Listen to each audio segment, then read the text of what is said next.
The name of this podcast is Unlatched. I want to thank you personally for being here today. This is our second week of rebirth. There's four That's weeks. not necessarily true. I'm sorry. There are 4 weeks in this rebirth session. That's not true.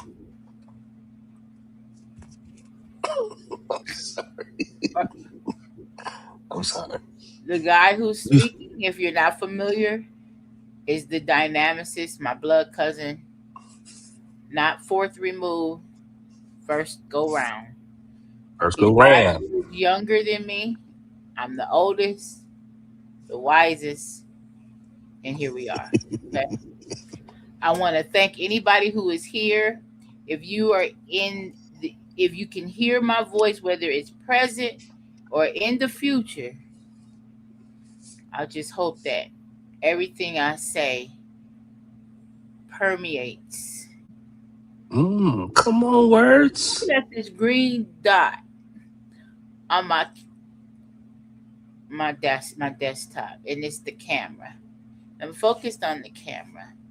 I don't know why, but anyway, I'm here. We're here, and we're queer. Not really, but it went together. It rhymes. What? Come on, I don't know. Help me. Let me close the door. Right. You always know when I'm going left, and you don't stop me. Hold on. And then isn't this Pride? This is Pride Month, right? I think we're in Pride season. Thank you. Look at spirit. No, but check this out. Speaking of queer, hi Tia. Wait a minute. So check this out. Hi Tia. Hi Truth. Thank you guys for commenting. Yeah, what's happening? Thank y'all for sliding. Sheesh. Thank y'all for sliding. But look, yeah, happy Pride Month to everybody. It's a lot going on. But I do have to say this. This has something to do with it, but nothing to do with it. Mm-hmm. Chipotle. Did you see that commercial Chipotle just ran? No. For Pride Month? I don't know if it's real. Yeah. Oh. I don't know if it's real or not. But they ran there was some campaign ad that said, I think it was a free bowl or like dramatically reduced cost for one of them Chipotle bowls. Dramatically reduced. Yeah, like so it might have been like instead of $12 for the bowl, it might have been like $6. Okay, gotcha. Yeah. But the point of what I'm saying is, then it says if you're gay or something like that. And I said to myself, listen, 50% is 50%. No, yeah, definitely.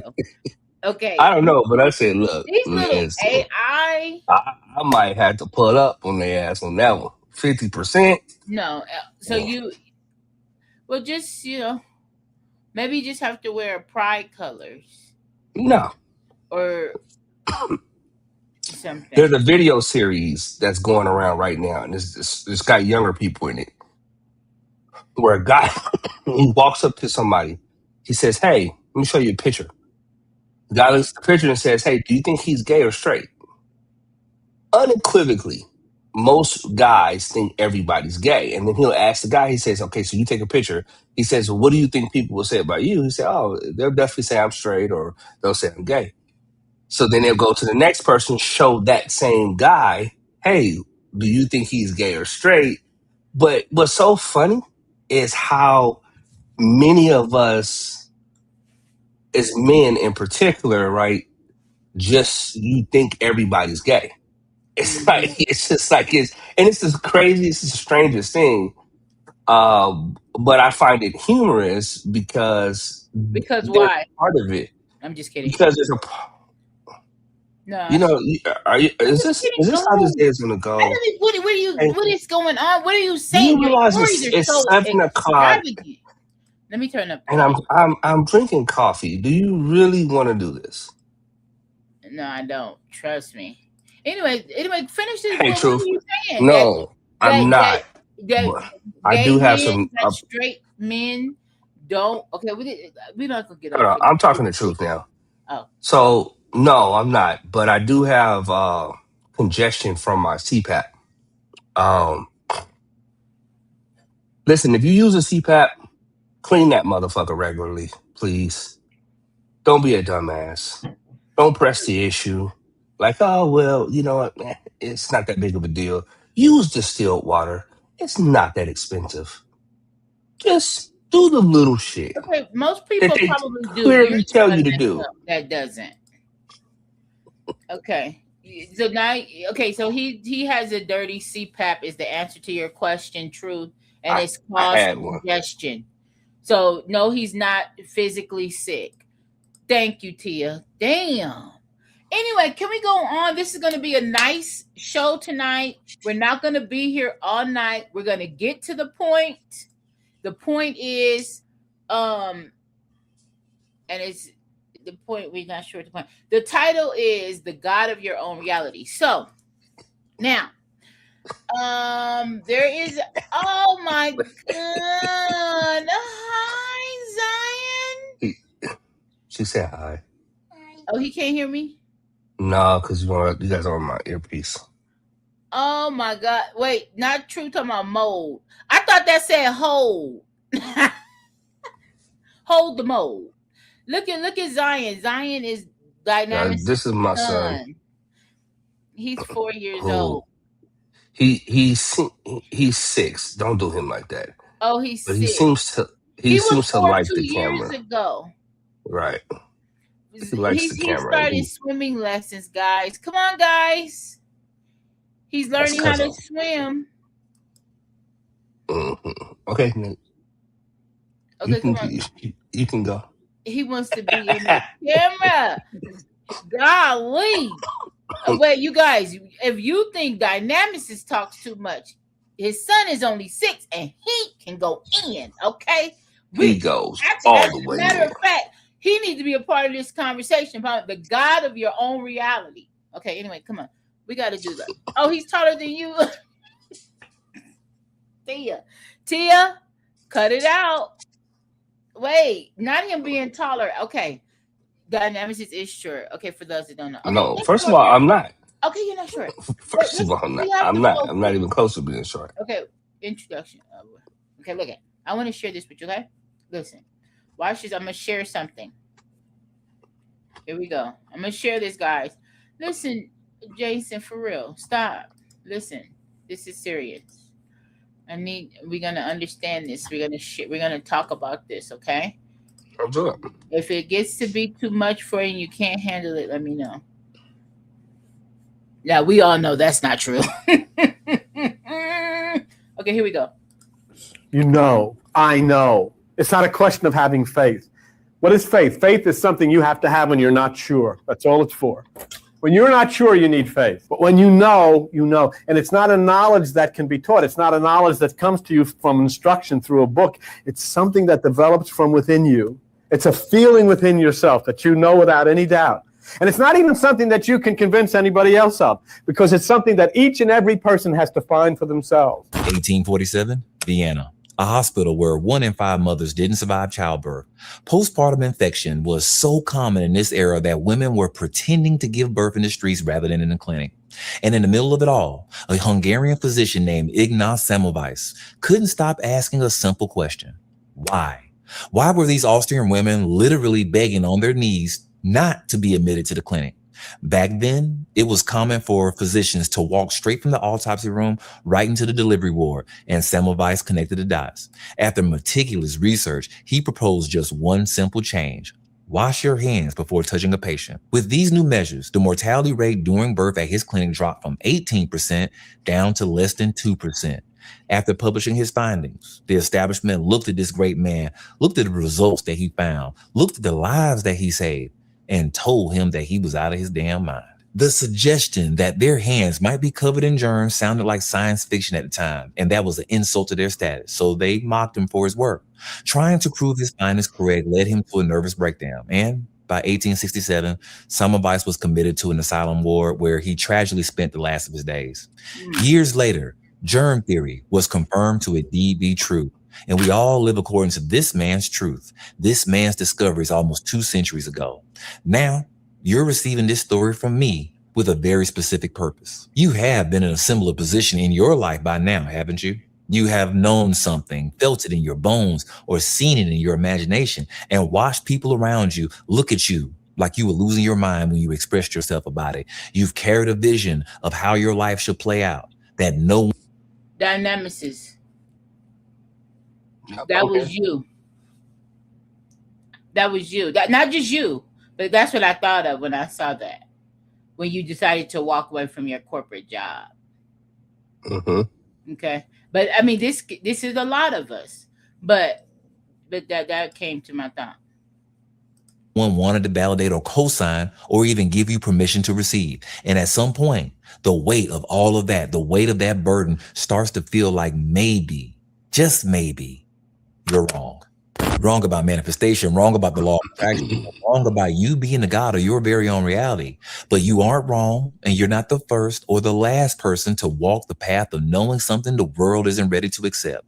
Thousands of years before Semmelweis ever picked up a bar of soap, an entire tradition of thinkers were persecuted for the truth, the Gnostics. And their truth was even more powerful than discovering germ theory. They taught that the power of God is not housed in a temple or rationed out by a priest or a pastor if you're obedient enough. It's already inside of you, that you are not a subject of the Creator, that you are a piece of the Creator, a living piece of the source, walking around in a human body, having a human experience. And the only thing between you and that divine power is remembering that it's yours. Why is this not common knowledge by now? Although so many of my subscribers, so many of my viewers are learning to be the God of their own reality. Persecution. The Gnostics weren't wrong. They were just early to the Freedom Party. Their teachings made the gatekeeper irrelevant. After all, if the divine spark lies within you, inside of you, you don't need someone else's permission to access it, now do you? I may have just put a label on that last bit of fear that you've carried deep inside you right up until today. The emotion that sits underneath every single doubt that you had about yourself, your goals, about your future self, about whether you can actually become the person you see when you close your eyes every night. You're not afraid of being wrong. Maybe you're just afraid of being right. You're afraid that the moment you fully embrace your own inner knowing about yourself, about your future, about the power to manifest your biggest dreams, the people around you will do what people have always done when someone else rises above them. They'll try and convince you that you've lost your damn mind. Belief, faith, or knowing. Those are your three. There's a difference between these three words, and we tend to treat them as interchangeable terms. And that difference is the entire reason that I'm talking to you on today, because knowing that direct, unshakable certainty within you that doesn't require permission, that doesn't require validation, that doesn't require a single other person on earth to agree with you has a name. That name is Gnosis. I need to keep going, but you know how my brain works, Jason. I have to like hear things over and over, and sometimes I need help processing, right? So your brain works faster than mine. No, I wouldn't say that, but go ahead. It works. I mean, let's not get caught up in semantics because I'll lose my train of thought. But Okay. I need a little assistance here, just processing what we just Okay. heard. This video is 20 minutes long. I do want to get through it. And if I need to replay something, just let me know. But he said Gnostic. Okay. Can you tell me just from that little bit what you think or what you've gotten or what stood out, I guess, so far for you, if you can? Okay, so the term is knowledge, to know, right? That's what Gnostic is, or gnosis. But here's what's interesting. For me, I'm familiar with this term through religious studies because that term plays a major role in the first century church. Gnosticism was a full belief system that was talked about in scripture. But that being said, that's another caveat, right? But that being said, what I do get from what he's saying is that when like why are we still outsourcing what our truth actually is? And why are we waiting in essence for other people to verify it? Okay. Why does it have to be right only when someone else says it is? Versus let them catch up to where I'm currently at. And I think if I predict where he's going accurately, I would say that he would also break down how do you know the difference, or how do you distinguish the difference between you just wanting to believe something versus the test of truth that you may send things through. Because there has to be a test that you use, right? And the test is a purification process. It's a sanitization process. Like, so when you get information, how do you process it? Do you process it initially by, oh yeah, if it makes me feel good, then that's true. Okay, and then if you're doing that, you're skipping a lot of steps, because giving a kid ice cream every day, to them, that makes sense. But is that really healthy for them? It wouldn't necessarily be. So just because something feels good doesn't mean that it is right for you. That's not what that means. So I would say what he could be doing is setting the stage for also giving you, reaffirming this piece that we have to start believing. And you gotta be able to put your shit through the It was test, and you 3 gotta words be able to he evaluate. said. Believe. I have to rewind it, but what was the 3 words he said? Belief. No, Faith. I want to say belief, knowing. He said there's 3 words he said, but I had to go back. But that's okay. But we could keep going. But what I hear what you're saying, I want you to I want to just kind of pause like that, so as we go, I can kind of put it together, because I've watched this video more than once, and I'll give you a little. I'm gonna keep going here, and I don't know if you want to answer this, because I don't know the answer to this right here. I have no clue. But no, but the way I found this video was anyway, I follow this young man, and I have for a while, and so every now and then he comes through my feed and something will pop up in my algorithm. But yeah, this was this week, and I thought it was very interesting. I've watched it twice, but I still, I just have to watch it over and over and over for it to sit. But I enjoyed it. Okay, I'm gonna keep going now. Hold on, and let me say Yeah. this too. Okay. True to your question, is narcissism and gnosis the same thing? No, they're not. They're two different states of being. Gnosis is the state of acquiring or having or becoming aware of something, right? It's the knowledge of. Gnosticism is a belief system. So Gnosticism actually was a full-on belief system back in the day that was rivaled the church's teachings on faith, and rivaled the church's teachings on how things should go. So because Gnosticism was promoting that, basically almost along the lines of science, and how, because a lot of those arguments piggybacked off of scientific information. No, So Gnosticism. Those arguments were Gnosticism, science based. yeah, Okay. yeah, a lot of those arguments would then piggyback off of that. So, but gnosis is not that. Gnosis is just a term that says about having understanding or becoming aware, et cetera, et cetera, et cetera. Depends on how it's used in context, but you get what I'm saying. Yeah. Okay, I'm gonna To go have back to the knowledge. video. Do I need to rewind this and play this over again, or you grasp it? Oh, she's saying you can go back. She's saying because when you started the video, the word was listed on the video. Okay. So somewhere in the beginning of the podcast, you listed it, and I don't think that's what she was necessarily intending it to mean. Oh, I didn't do it. He did it in the video. Should I rewind it? Oh yeah, if you want to catch I up don't where know, you. but it went okay. Yeah, let me just play that beginning piece again, and and let me tell you guys what's going on here.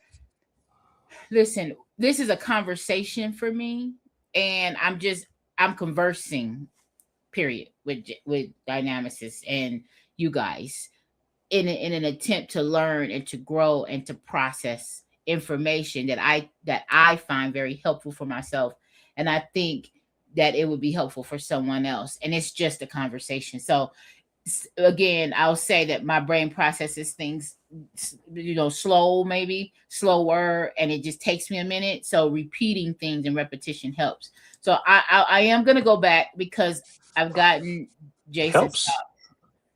Huh? Yeah, and it helps you. It helps me to process. Okay, let me go back to the beginning to Truth's point. Let's see. This was on the video. This is how he started it. Okay, here we go, guys. Follow along, students. Sheesh. Okay. Knowers. You know. I know. It's not a question of having faith. What is faith? Faith is something you have to have when you're not sure. That's all it's for. When you're not sure, you need faith. But when you know, you know. And it's not a knowledge that can be taught. It's not a knowledge that comes to you from instruction through a book. It's something that develops from within you. It's a feeling within yourself that you know without any doubt. And it's not even... That's gnosis, right? He's saying that's a feeling within you that you know without a doubt. It's not something you can learn in a book. That's what gnosis is. Is that correct? Okay, yeah. I'm going to keep going. Something that you can convince anybody else of, because it's something that each and every person has to find for themselves. 1847, Vienna, a hospital where 1 in 5 mothers didn't survive childbirth. Postpartum infection was so common in this era that women were pretending to give birth in the streets rather than in the clinic. And so right now he's going to go into the story of this man, right, who basically ended up dying in an insane asylum because he drove himself crazy after being told that something he knew to be true was not true. And that's because he had done the research and he had asked, why are all of these mothers dying when they're giving birth, to the point where these women do not want to have their children in a hospital? They'd rather have their children in the street. So he asked himself why, put 2 and 2 together, and found, because this is before we fucking washed our hands, you guys. It's before hand sanitizer, of course. Hold on. Let me add a caveat to that. Okay. It actually was recycled information because the Moors had already introduced cleansing and practices to the European society. They had already done that previously, but about 300 or so years prior to this. Because I was going to say, this happened in the 1800s when he was around. It was back in the fucking 1400s when the Moors had already done that. The point I'm making on this one is, for whatever reason, it's the same thing that happened with these people when they went through the Dark Ages and the Black Plagues and all that, and the Moors helped cure that. Which the issue was their cleanness, their clean practices. Under the sun, right. So what he did was he actually brought that information back, but the people's ears were closed to the fact that, hey, motherfucker, 300 years ago, we was in the Dark Ages because of this shit. Can we not go back down this road? Like, it's clear this is not the way to go. This is doing more harm than good, but yet he knew something. He knew it with his inner knowing, but yet at the same time, nobody else affirmed it. And I think that's the piece. To the point where he was in an insane asylum, and that's how he died. And then fast forward to now, we wash our hands. So he died for nothing. I mean, he drove himself crazy. Okay, let's keep going. Okay, I'm going to go a little bit past this. This is a story he's telling. I don't want to get caught up in that. But anyway, here we go. Propose just one simple change. Wash your hands before the lives that he saved, and told him that he was out of his damn mind. The suggestion that their hands might be covered in germs sounded like science fiction at the time, and that was an insult to their status, so they mocked him for his work. Trying to prove his findings correct led him to a nervous breakdown, and by 1867, Semmelweis was committed to an asylum ward where he tragically spent the last of his days. Years later, germ theory was confirmed to indeed be true, and we all live according to this man's truth. This man's discoveries almost 2 centuries ago. Now, you're receiving this story from me, with a very specific purpose. You have been in a similar position in your life by now, haven't you? You have known something, felt it in your bones, or seen it in your imagination, and watched people around you look at you like you were losing your mind when you expressed yourself about it. You've carried a Every vision time. of how your life should play out that no one wanted to validate or co-sign or even give you permission to receive. And at some Come on, point, speak on the it. weight of all of that, the weight of that burden starts to feel like maybe, just maybe, you're wrong. There you go. They So want me to shut up, but yeah, I'm already so knowing. something you but gnosis, right? Something, and we all. I mean, you may not be able to think, because I can't think of anything in this moment specifically to that. And though, if I I can, can. for me or for you, For me, yeah, shit. yeah, yeah, I for lived you. that shit. To me, like I immediately thought of you. Like yours is like blaringly right, just staring right in the face, right? You're living it. But like for me, or like maybe for those who are not who are listening or watching, I don't know if you'll be able to think of something specifically for you, but just think of it in general, like when it's something which is what I'm doing, something that you just to be true for yourself, and no one else believes you, um to the point where there's a moment where you have some uncertainty. Now maybe you're thinking, maybe they're right, maybe I'm not capable, maybe I can't Mm. do this, maybe blah blah blah blah blah, and you start going down this road. Okay, I'm gonna keep going, but that's where we are with this. Okay, so whatever, here we go. Wrong about manifestation, wrong about the law of attraction, and wrong about you being the God of your very own reality. But you aren't wrong, and you're not the first or the last person to walk the path of knowing something the world isn't ready to accept. Mhm. Thousands of years before Semmelweis ever picked up a bar of soap, an entire tradition of thinkers were persecuted for the truth. The Gnostics. And their truth was even more powerful than discovering germ theory. They taught that the power of God is not housed in a temple or rationed out by a priest or a pastor if you're obedient enough. It's all. Come on, now here we go now. Oh Okay, God, what? you get so upset with anything church, religion. No, no, no, no. Let me get my thought, because that's not where I'm going with this. My what I'm saying is that I'm gonna rewind just a little bit because I forgot my thought. Hold on. in discovering germ theory. They taught that the power of God is not housed in a temple or rationed out by a priest or a pastor if you're obedient enough. It's already inside of you, that you are not a subject of the creator, that you are a piece of the creator. A piece of the creator. So the Gnostics, is that who he said it was? Was it the Gnostics?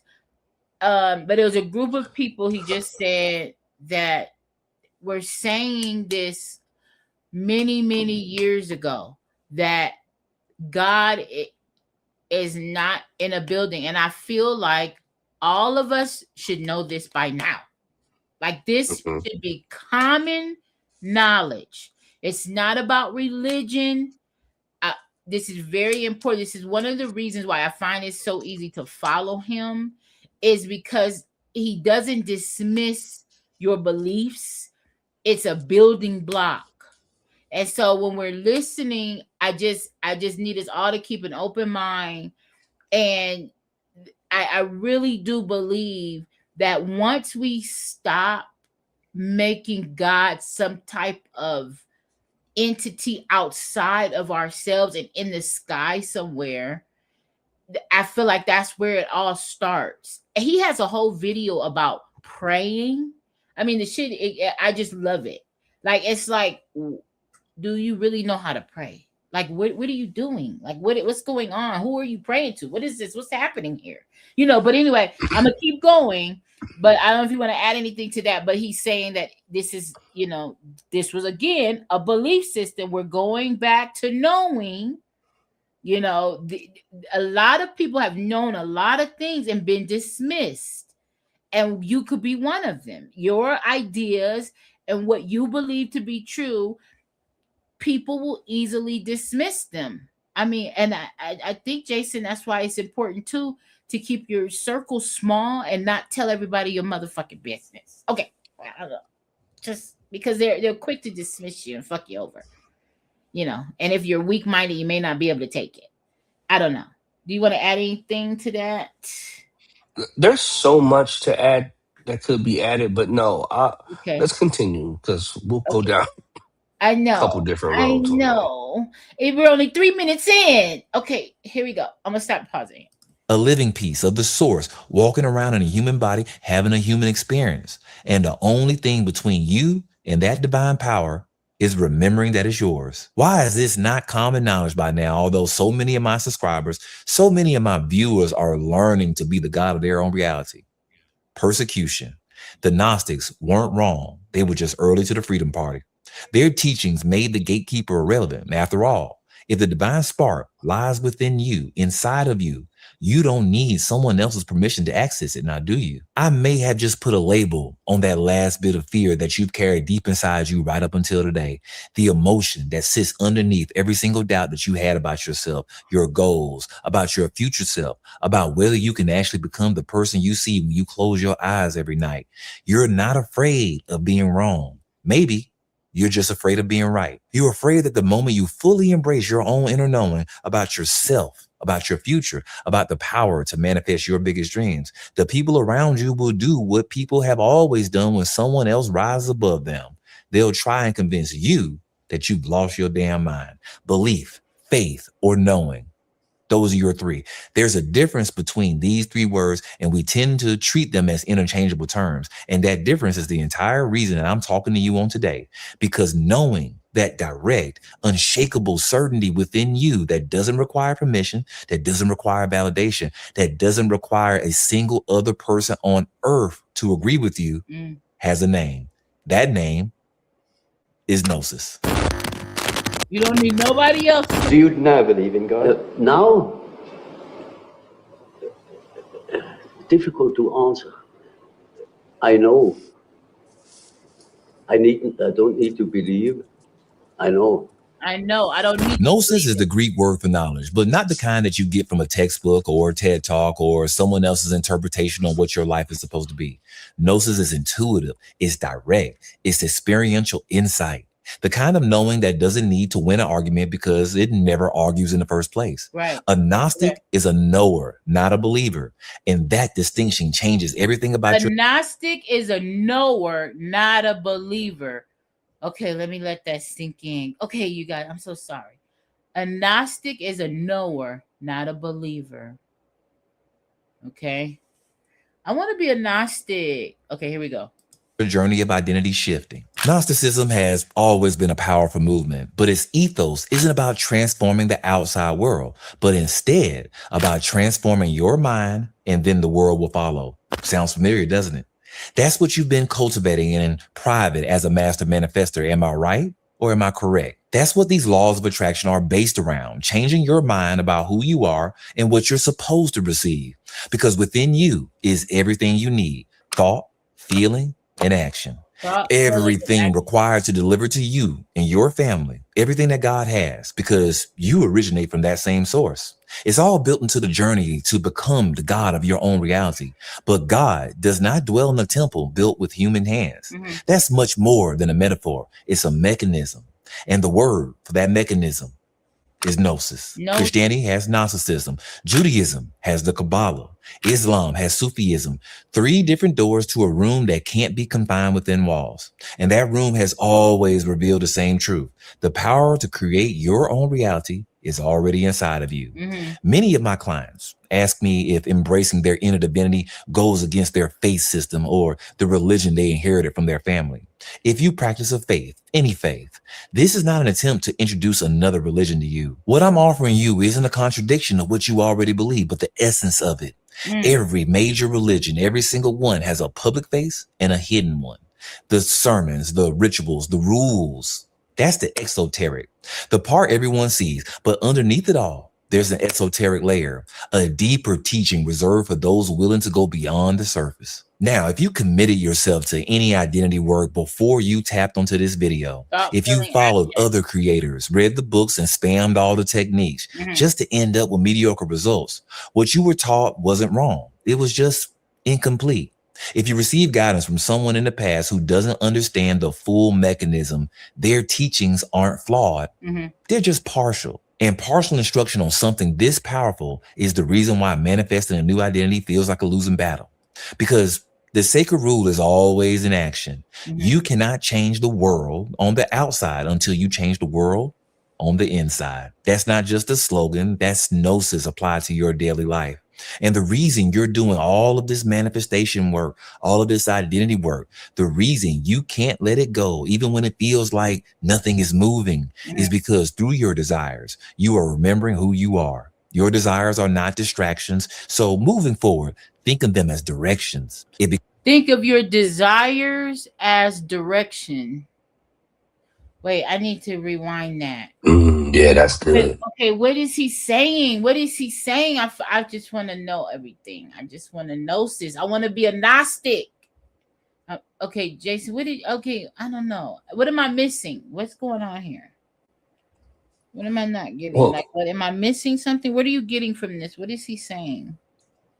What's happening is he's laying the ground, the foundation for us beginning to understand the God from within, understanding God from within, if you will, right? So you're not externalizing something that you have not internalized. You're internalizing it first before you ever project it outward.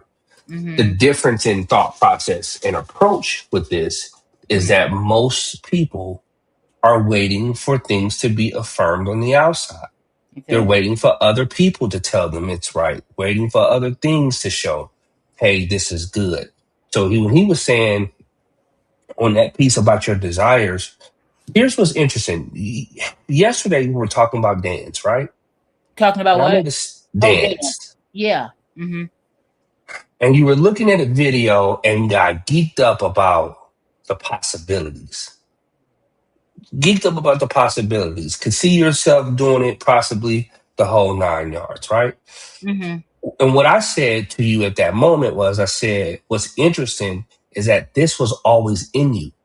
You just didn't give it room to come out until now.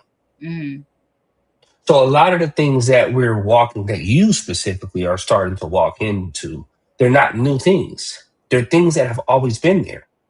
We just didn't give ourselves permission. Because now you're living from the inside out. You're not living from the outside in. You go to shit by yourself now. You didn't used to do that. You needed, at one time, is other people had to get you there. Or you didn't do it, or if they didn't think it was cool, you didn't go. Now, you don't give a fuck. You're going to go because it's something you want to do, and then you'll decide if it's cool or not for you, right? Well, that's the difference. That's the process he's talking about. That's you trusting what's inside of you. That's you not waiting for external shit to validate you. You're validated because you exist, because you are. And he said, you get what I'm saying? Desires, yeah. And what did he say about desires? Your desires are something. Because we all have desires, right? Things we want, things blah, blah, blah. And he said something about desires. So if you rewind it a little bit, right, and you'll hear what he says specifically. Yeah. What I'm talking about ties into all of that, because how your desires come into place, because again, we question everything about us because we were taught not to acknowledge it. We were taught to put that on the back burner. We were conditioned for this. And I'm not saying it's a black thing. I'm saying this is a human thing, societal, because you cannot have a society of free thinkers. Right. He said if you have a society of free thinkers, then there's anarchy. Yeah. Because nobody's going to go along with this bullshit. They won't. But if you can get people to fall under your spell, and you can get people to now wait for the news to tell you what's good, wait for the president to say what's right, wait, and if he doesn't affirm it, or the cabinet doesn't affirm it, then you know it's not happening. But so when you have a people that are allowing that to be the process, what you've done is now you've outsourced your ability to think. And now what do you become? You become sheep. So what he's talking about is in the desires piece, that's for the free thinker. That's not for the person who's still steeped under religion or steeped in their belief system that they don't matter, because your desires will You're always be outsourcing. checked. Yeah, you check all that shit at the door because so and so such and such hasn't said that it's okay for me to feel Yeah, we this gotta way. cut that shit. We gotta cut that shit, man. But it's subtle, and we don't always see it, right, when it's happening. But it shows itself over time when you start realizing, you start asking yourself, like, why did I make that decision? Like, Yeah. what prompted me to make this decision I right think a here? good example of that too is children. When you raise your children not to think for themselves, and then they carry your ideologies and your belief systems into their lives as adults, and then not allowing them to formulate their own thoughts and their own feelings without you badgering them to believe what you believe and do what you say do. It's like that shit's crazy. And that's it. That's happens to all of us. I'm Yeah. just saying children because it's just a good example. But even at 60 years old or however old you are, you know, you're still doing it. Mhm. You're still afraid to be a free thinker. You're still afraid to ask why, to question things, to say that doesn't feel right. There's something That- wrong here, or mhm. whatever. The Because math ain't mathing. and he says it's because he used it in the beginning. I'm putting this together for myself when I'm talking, but is he's saying, he says his clients, they're more afraid of what others will think once they start, believing in themselves and start manifesting things and doing. They're, instead of being excited about what's to come, they're more concerned about what the people they surround themselves with will think of them. That shit is sick to me. Cut You the know, shit. We got to stop it now. it is, right. There's no way to pretty that up. It's something that we've all, to some degree, fell victim to at some point in our journey. The Yeah. beauty of it, though, is that if you are present here and you hear this at any given point in your journey, that's proof that doesn't apply to you, because you wouldn't have even been brought to this point, and this information wouldn't have been presented if you weren't already questioning the shit that's been around you. When you question, and that's the healthy part of our existence. A piece of advice that was given to me, and it's become life advice, was a gentleman said, never park your intelligence. And initially, I thought he was trying to be anti-religion at the time. That's what I thought. So I kind of just heard it and let it go and like, okay, yeah, whatever, dude. It wasn't until years down the road where I began to realize that the reason why I am the person that I am, like the person that God actually called, is the guy who thinks. Because that's who I am. That's not a fear thing. That's just who I'm created to be. I'm a questioner. I question shit because I'm trying to understand what makes it work. And is there a way to improve that, et cetera, et cetera, et cetera, right? That's just me knowing parts of who I am. Yeah. But we all have these parts of us that give you mastery over subjects. Like you are an expert at subjects and you don't probably even know. Probably don't even realize that you are already an expert. You don't need a professor to tell you that. You spent time. You dedicated time and emotion to certain subjects in life.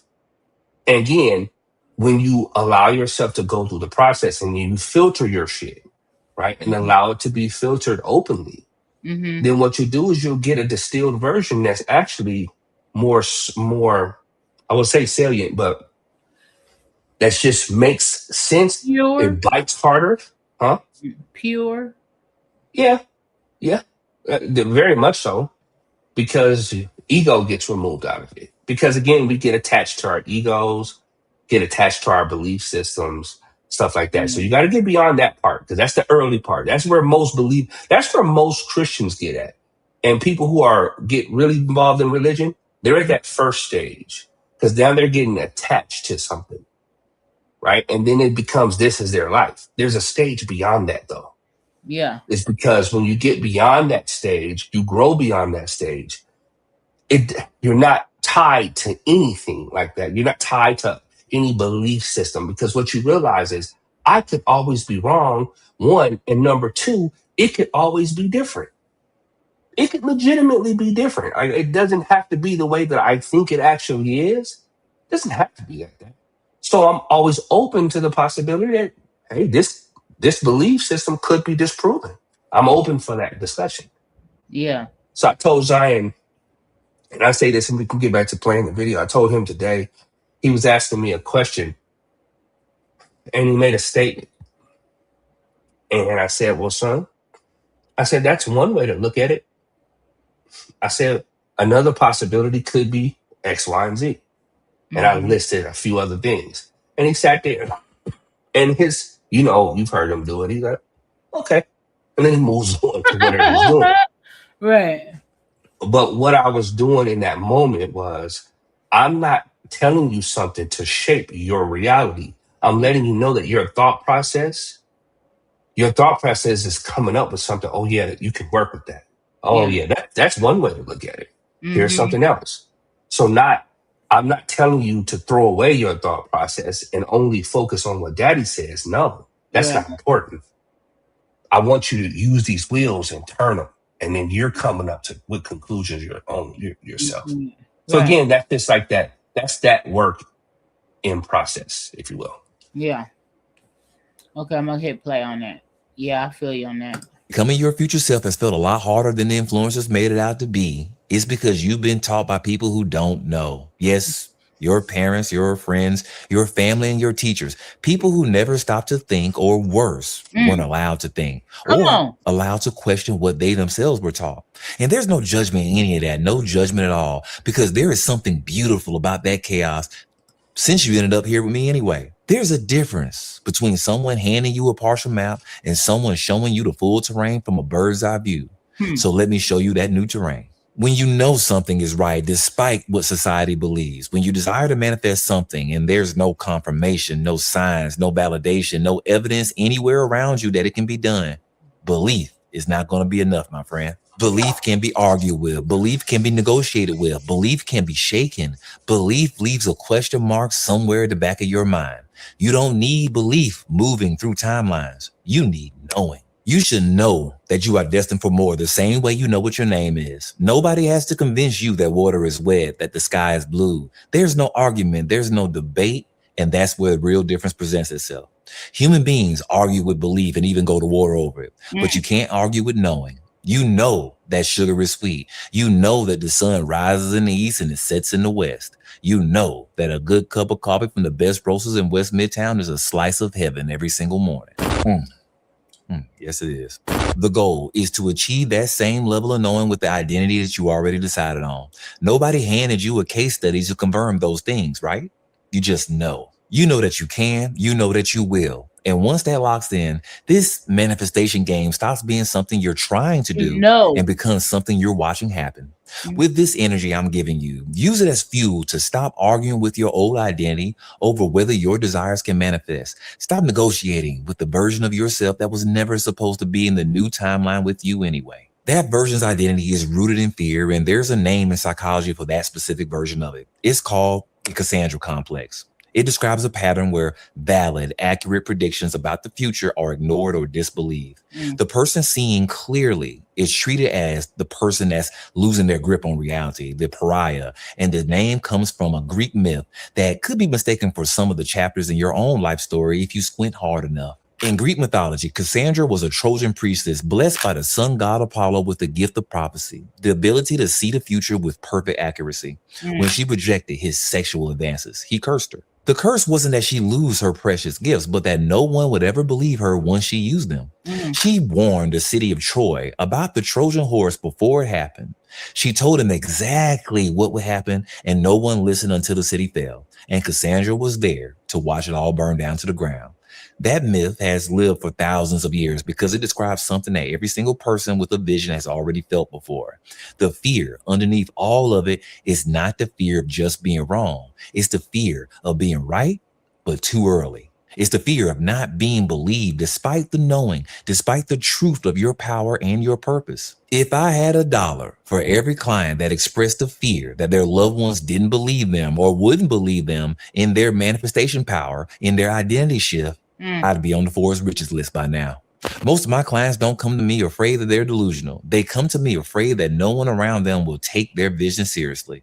That the people in their life, the people they love, the people they adore, the people they respect, the same ones who stand to benefit the most from their own identity shift will dismiss what they know to be true within their own heart and within their own mind. And that dismissal over time starts to erode the knowledge itself. One of my first breakthrough videos on this channel was the STFU video that I'm putting on your screen right now. Go ahead and watch it. But in it, I urge the collective to stop telling others about the identity shift before it materializes, before it actually shifts. The video connected with so many people because it named something they felt, but didn't have the words to describe: the Cassandra wound, the experience of seeing the future clearly and learning the hard way that sharing it with the wrong people at the wrong time gives them the opportunity to plant the seed of doubt right into your mind where there used to be certainty, simply because a part of you won't believe in your vision until someone else does it first. That's what the Cassandra complex is in modern life, a pattern. And once you see this pattern, you stop fearing it and stop being controlled by it. You stop looking for someone to validate what you already know because you are not another Cassandra. You stop offering up your vision for approval from people who haven't done what you're getting ready to do, from people who haven't done their own inner work to understand your power. You protect your knowing the way that Semmelweis should have by refusing to let anyone else's disbelief become louder than your own certainty. You understand now why knowing is different from believing and why your vision has felt so heavy to carry alone. That's the diagnosis. Now let me give you your prescription. Manifestation has been made complicated for you, not because it's inherently difficult to understand, but because there's an invested interest in you not knowing yourself.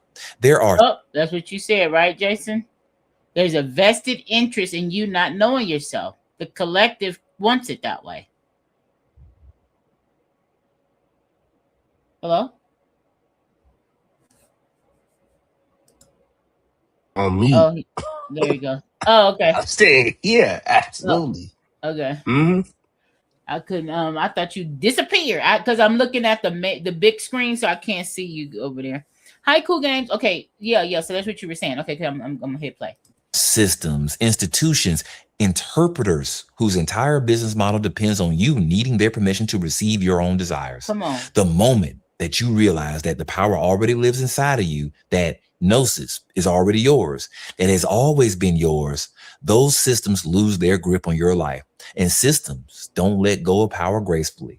That's why you've been fed a version of spirituality that keeps you on your knees, asking, begging, instead of standing on your feet knowing. Gnosis is not something that someone can show you. It's not something someone can hack for you, something that you can pay for, something that someone can tell you, because you have to show yourself. And contrary to popular belief of what your family and friends will claim, you do so through your desires. Every single desire that you ever had that felt too big, too unlikely, too far from where you currently stand, that was actually direction, not delusion.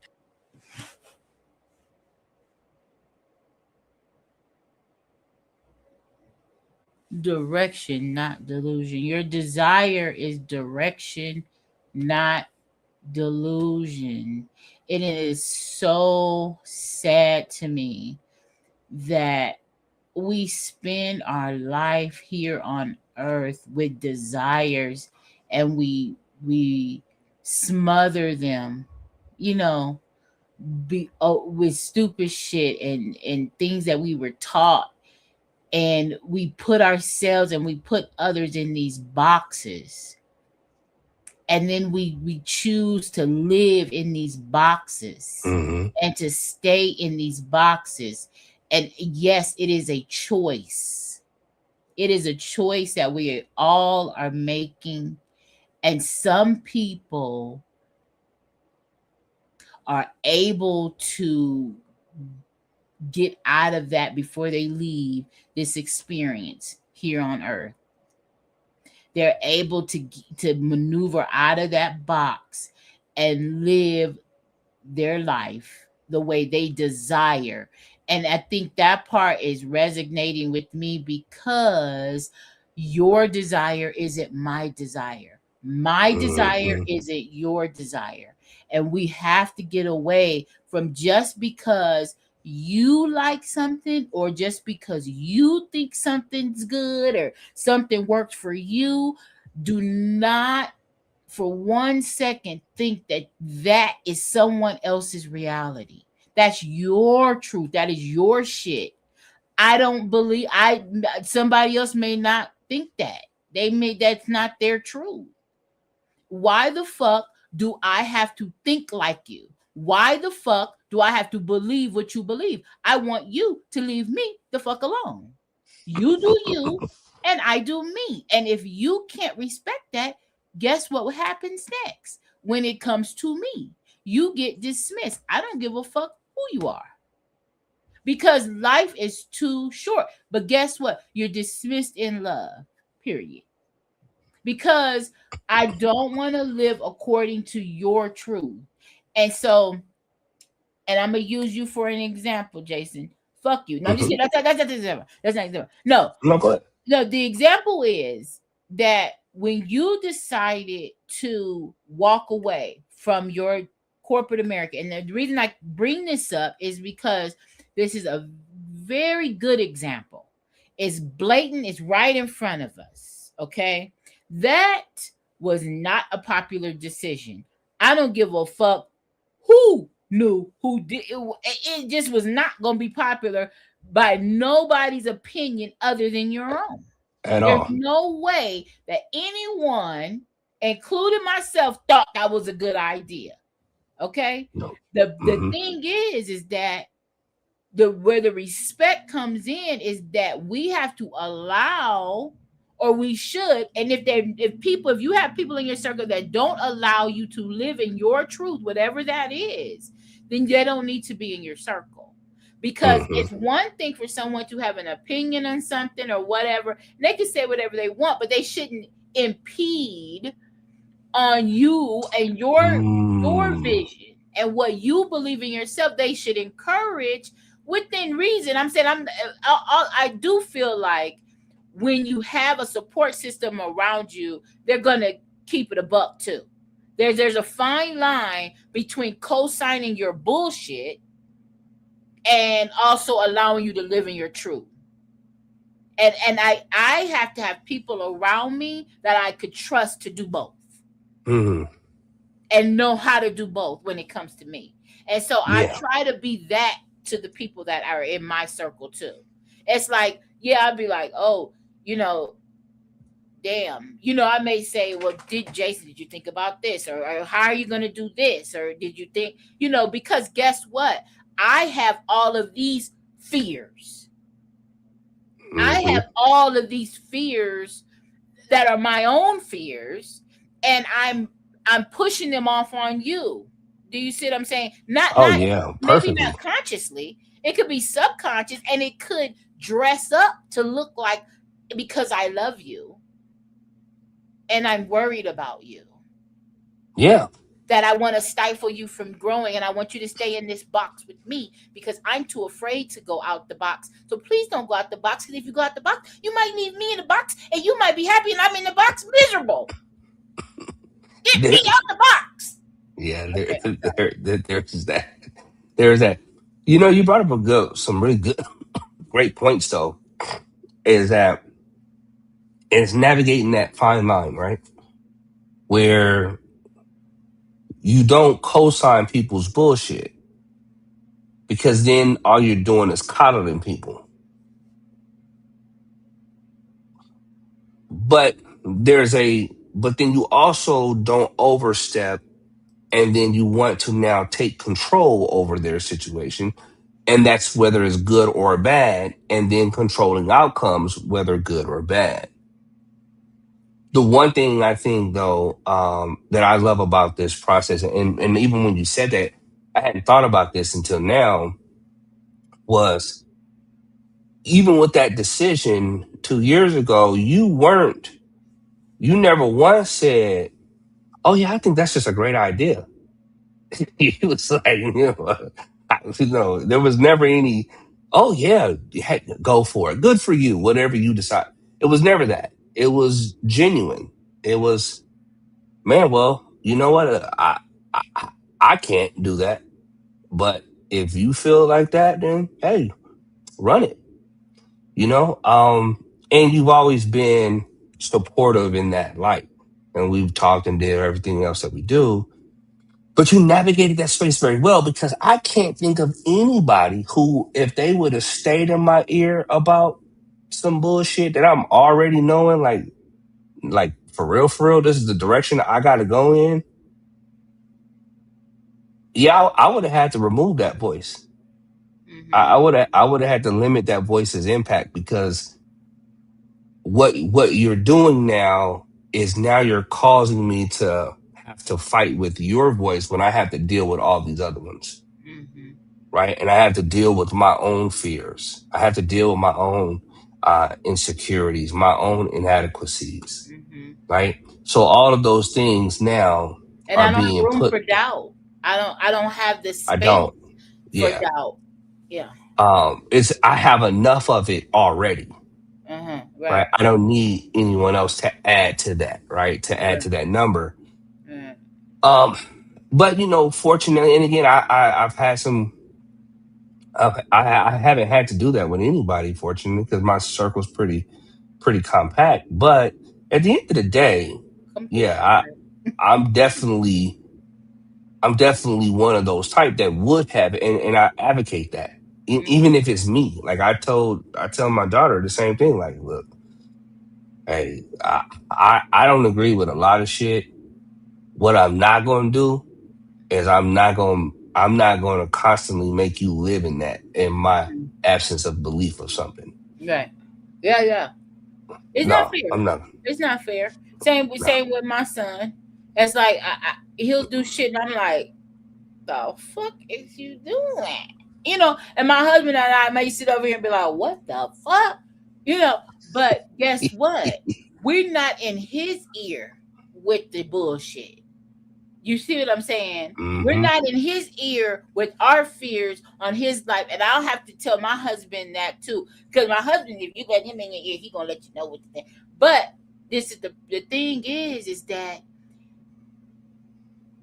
that's not how he's choosing to live. And we cannot push our shit. Number one, what people have to understand is that things change so rapidly. The world changes. We have to adapt and we have to keep moving with change or you're fucked. And if you don't encourage the people around you that you love to be pliable and to be able to adjust and be okay with change and to step out on faith and to do things and try things, you're fucking them in the long run.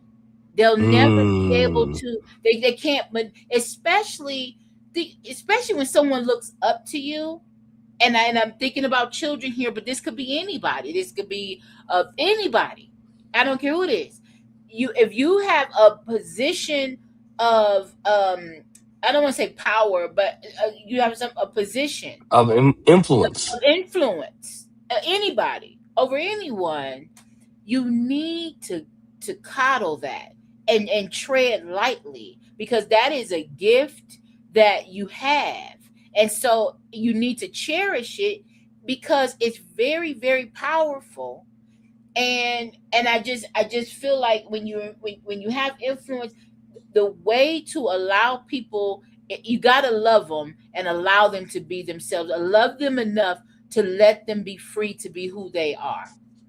Is that's very, very important. But guess what? Turn that back on yourself. Love yourself enough, Mm-hmm.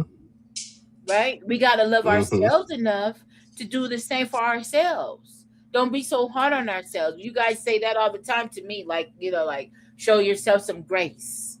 Mm-hmm. Give yourself some room. Like my husband will say that with me, seeing me move around, and he's like, "Oh God, you're spazzing again or whatever." But it's like you're just so hard on yourself, and it's that level of stress is so unnecessary when it's already outside of you in this world. So don't do it to yourself. Mm. Just don't do it. You give yourself some grace. Okay, I'm gonna go this. We're gonna wrap it up, but I'm gonna play a little bit more of this. It's almost over with, but let me just finish. That was the divine spark inside of you trying to remind you of what's already yours. Take that and use it. Never allow someone to decide who you are. Never allow someone to decide for you and what you allow to perceive and what you allow to become. You are not a wretch and you are not a sinner begging for scraps under a table that you were always meant to sit at. You are someone extraordinary here in Earth School, learning how to bend reality by remembering what you actually are. And the way that you find out what you actually are is through what you want. Have you ever contemplated that your desires are your purpose? No one comes into true selfhood by being what society wants them to be or by doing what society wants them to do. Your purpose is not hiding in someone else's plan for your life. No, it's not just infused in what you want, but why you want it. So have you ever stopped to ask yourself, why? The corporations and the politicians want you to build their heaven on earth, to chase their milestones, to meet their timelines, to fulfill their definition of abundance and personal success. They know their why, but do you know yours? If you don't, think about your desire, because what you want is leading you to your purpose, not theirs. Yours. And the moment you embrace it, the moment you embrace what I'm talking about, what I'm teaching on today, is the same moment you find the willpower to stop making excuses for what you want and start treating it as a divine compass to your highest timeline. Let me show you how this actually plays out here in Earth School. Many of my subscribers and members of my Innerverse program came into this knowledge to win back the love of their life. So let's just rock with that example since it's so common. That single desire forces you to shift your identity to achieve the goal of lifelong love and lifelong commitment. You can't get that person back as the version of yourself that lost them. You can't solve a problem from the consciousness that originated it. So you become someone new and you receive the relationship to match. But that identity shift doesn't stop at the relationship. No, it doesn't. It leads you to becoming a husband, a father, and eventually a grandfather. One desire and it restructured the entire foundation of your life and your family tree and created dozens of other lives, all of them a piece of you, the creator. Once you have the love, if you've always had it even, the next desire surfaces. Now you want the money to share with these loved ones, except this time in the realm of creating generational wealth. You revolutionize your professional identity, or you realize your purpose was never inside someone else's company in the first place. So you become an entrepreneur. You build something of your own, another identity shift, another mountain. You climb that mountain and you plant your flag in it right at its peak. Another desire fulfilled while wealth flows into your life like it never has before. And now the next desire arrives. It shows up again. You want the vitality to enjoy all of it as long as possible. High energy, health, longevity, the ability to be present for your life that you've already built instead of being too exhausted to experience it. Another identity shift, yet another mountain to climb. Each and every desire is a rung on a ladder, and each ladder is a new identity, and each identity pulls you closer to who you were always meant to be. And it starts with belief. Belief is accepting something is true. Faith is trusting in that truth without needing proof, and knowing is a state of absolute certainty based on direct experience. Belief is accepting, faith is trust, and knowing is certainty. And that's where your identity lives. Manifestation is not a one-time event. It's not a one-time transaction, but a waterfall of identity transformation that started the moment you admitted to yourself what you actually wanted out of your life. And every single one of those transformations follow the same progression. You start with courage, the nerve to even acknowledge the desire in the first place, despite the fear. Courage becomes faith, the willingness to trust before you can see the result. Faith deepens into belief, a steady confidence, a steady flow that what you're building is real even when the evidence hasn't caught up to it yet. And belief, after experienced, crystallizes into knowing. Gnosis, the place where manifestation locks in on autoplay, where your vision is no longer something that you're waiting to manifest, but something you're living inside of while the rest of the world catches up to reflect it. That progression from courage to faith to belief to knowing is the path you're already on. Surprise. You like that plot twist? Because Gnosis isn't the beginning of the process, but the culmination of it. And it's your birthright. It is your purpose to know thyself. And every single desire that you've ever had, that you ever will have, has been pulling you toward this very moment. You are no longer a potential victim of the Cassandra complex. You are not the person who sees the future while nobody believes you, because you're not going to predict your future from here on out. You're going to build it and live within it.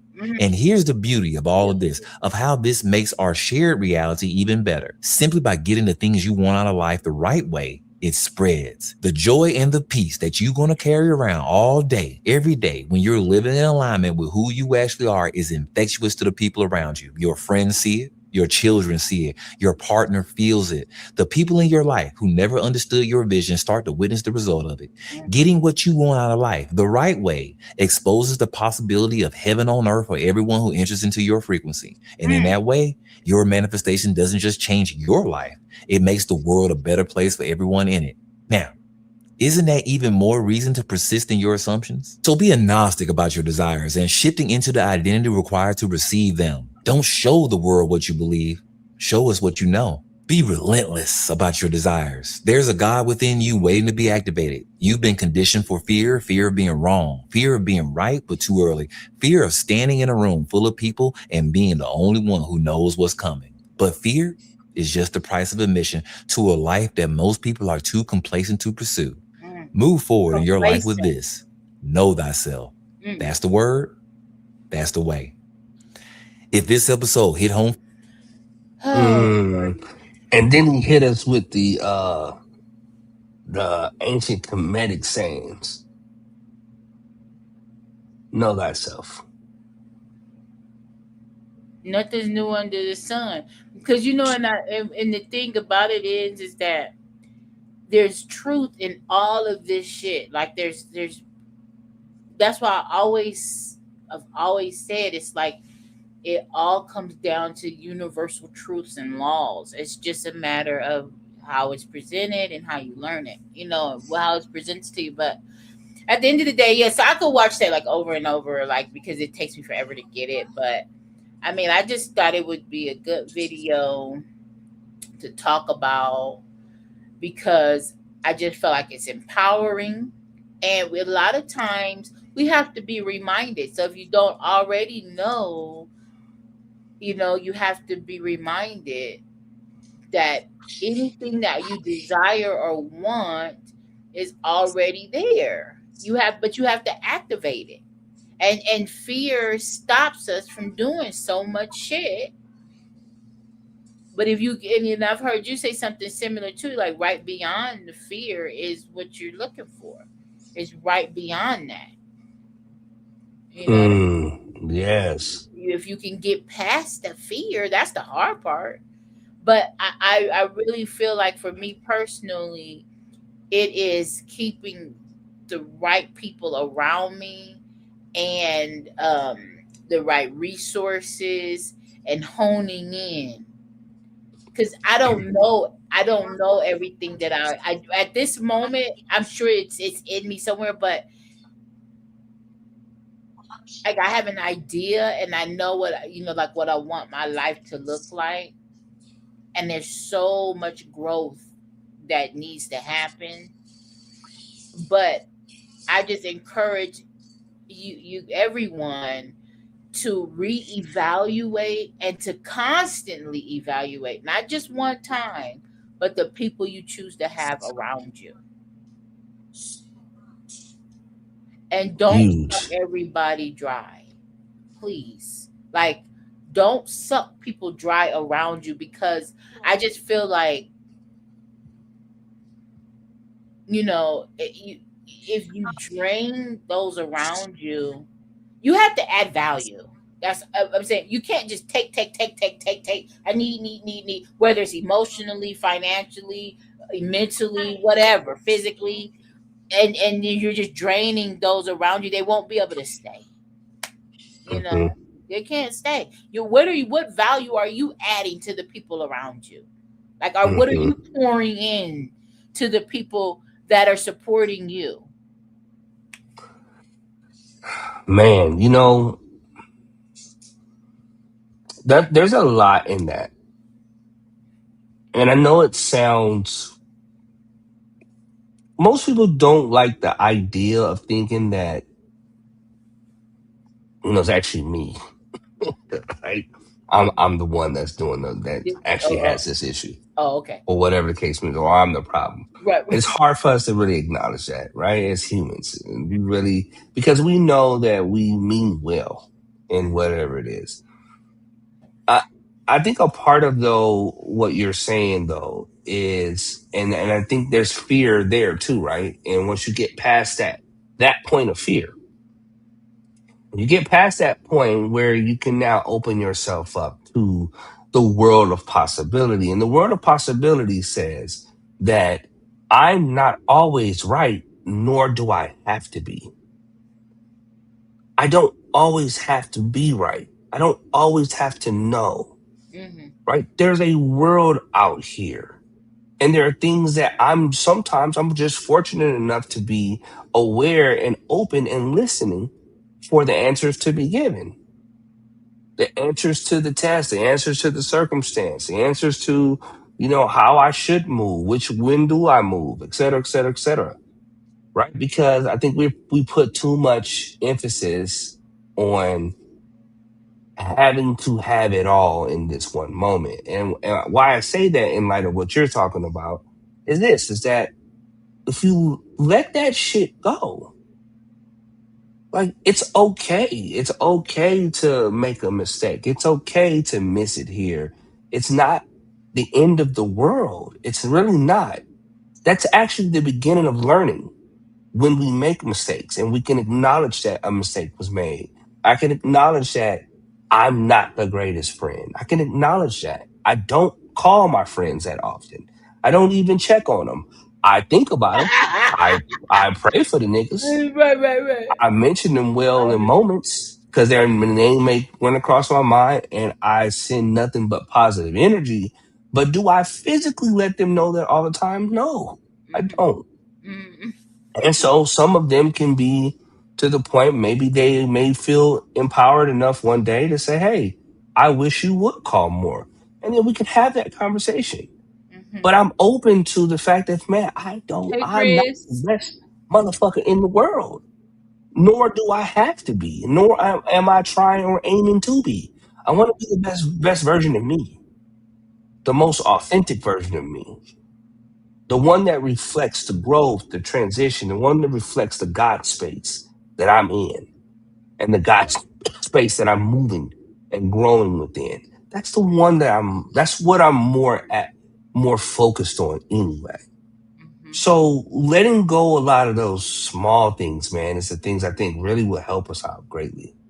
Because that other shit, that's all that ego shit. It's unnecessary. We don't have to know, Uh-huh. right? And in this process of in this whole gnosis piece, man, it's fire though. Because he said some dope shit if you really like hear what he's saying Mm-hmm.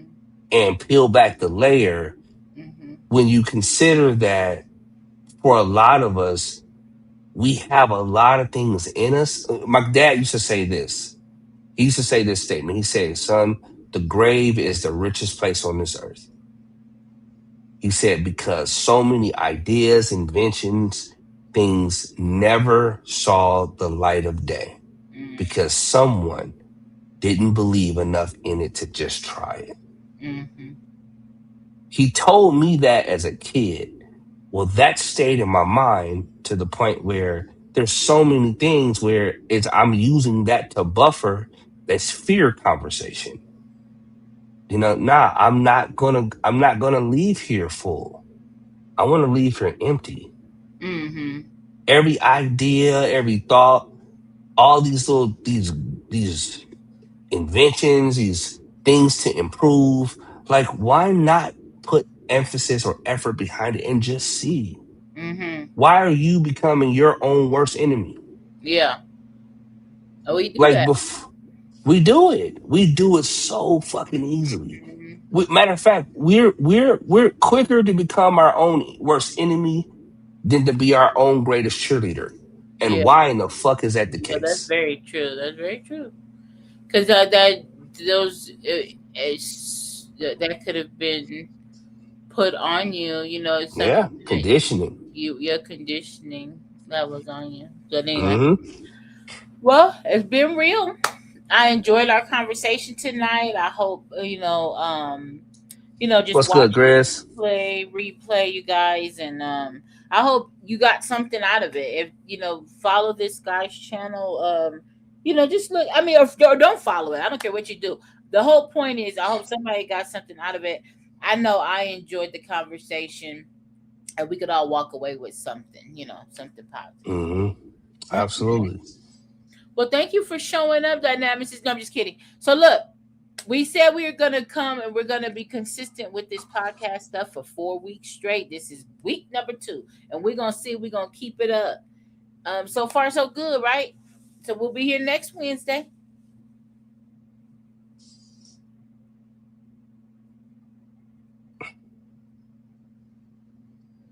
Look, Jason.